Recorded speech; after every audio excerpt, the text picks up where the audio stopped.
Ayan, magandang hapon po mga kabarangay. Ayan. Kanino po kaya ang kambing ito na nakawala ito? Napakadami pong kambing.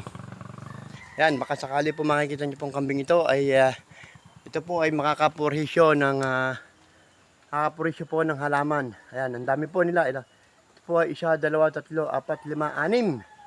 Anim po. Ayan po, ang 6 na mga kambing na nakawala po. Ayan.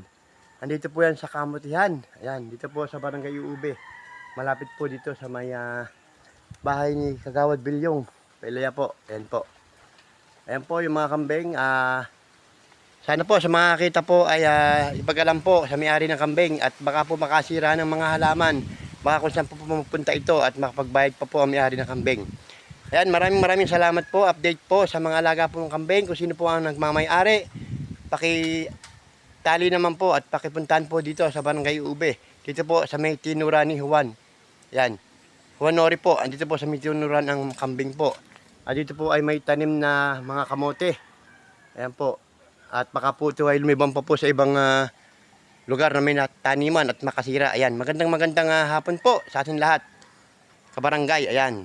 God bless po. Mabuhay po tayong lahat. Rainilo Vlog. Kapwa Layas. Let's go!